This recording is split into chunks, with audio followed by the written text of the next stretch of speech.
بسم اللہ الرحمن الرحیم. میں زہرا علاؤدین آپ تمام سامعین کو صوفی نائٹ کے دوسرے سیشن رحمت دا دریا میں خوش آمدید کہتی ہوں. ہمارا آج کا یہ پروگرام سینٹرل اور ساؤتھ اطرب کے اشتراک سے پیش کیا جا رہا ہے. ناظرین، شاعری شاعر کی زندگی کا نچوڑ ہوتی ہے جس میں وہ اپنے خیالات، جذبات، احساسات اور تجربات کا اظہار لفظوں کی صورت میں کرتا ہے. آج ہم جس صوفی شاعر کے بارے میں بات کریں گے ان کا تعلق ایک ایسی سرزمین سے ہے جو کہ بہت ہی زرخیز، بہت ہی خوشحال اور اپنے میٹھے پانی کی وجہ سے مشہور ہے. اور اس کی مٹی میں اتنی زرخیزی ہے کہ اس نے نہ صرف اپنی بقا کی ذمہ داری اٹھائی بلکہ اپنے ارد گرد کے علاقوں کو بھی سیراب کیا. جی، یقیناً آپ سمجھ گئے ہوں گے کہ میں کس سرزمین کی بات کر رہی ہوں. میں بات کر رہی ہوں پنجاب کی. پنجاب کی زرخیز زمین کی جو اپنے اندر بہت سے ہیرے اور جواہرات سموئے ہوئے ہے. سامعین، پنجاب کی طرح پنجابی زبان بھی اپنے اندر فصاحت و بلاغت اور بے باکی رکھتی ہے، اور یہ بے باکی اسے بہادری سے ملتی ہے. اسی لیے کہا جاتا ہے کہ پنجاب محنت کشوں، سرماؤں اور صوفیہ کرام کی سرزمین ہے.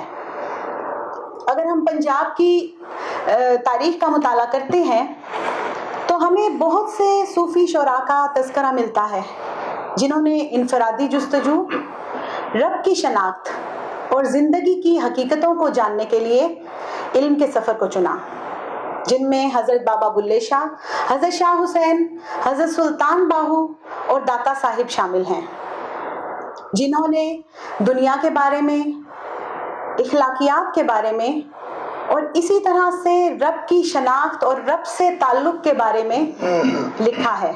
آج ہم جس شاعر کے صوفیانہ کلام، ان کی تعلیمات اور فلسفے کے حوالے سے بات چیت کریں گے وہ ہیں میاں محمد بخش رحمۃ اللہ علیہ.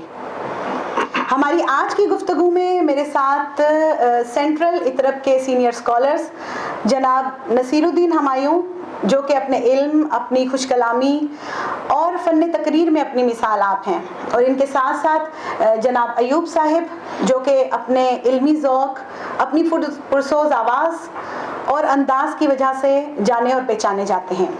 میں آپ دونوں کا شکریہ ادا کرتی ہوں کہ آپ نے اپنا قیمتی وقت دیا. ہم اپنے پروگرام کو آگے بڑھاتے ہیں اور اپنے پروگرام کا آغاز ہم میاں محمد بخش رحمۃ اللہ علیہ کے حمدیہ کلام سے کرتے ہیں، جس میں وہ خداوند تعالیٰ کی حمد و ثنا بیان کرتے ہیں. اول حمد ثنا الہی جو مالک ہر دا، اس دا نام چتارن والا ہر میدان نہ ہردا. آئیے ہم جناب ایوب صاحب کی زبانی یہ حمدیہ کلام سنتے ہیں. اول حمد ثنا الہی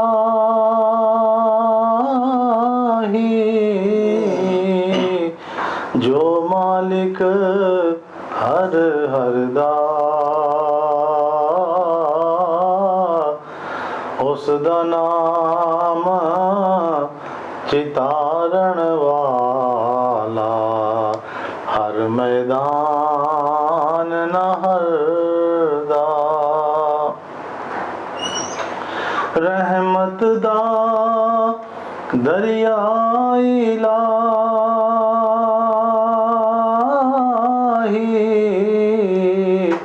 ہر دم وگدا تیرا،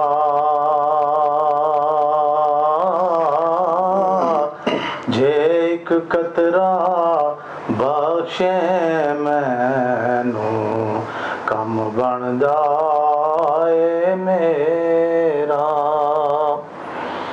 تے رحمت دا می پا خدا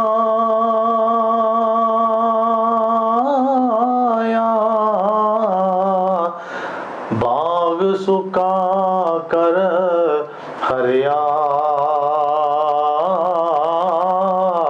بوٹاس امید میری دا کر دے میوے بھریا. میں انا تے تلکن رہیا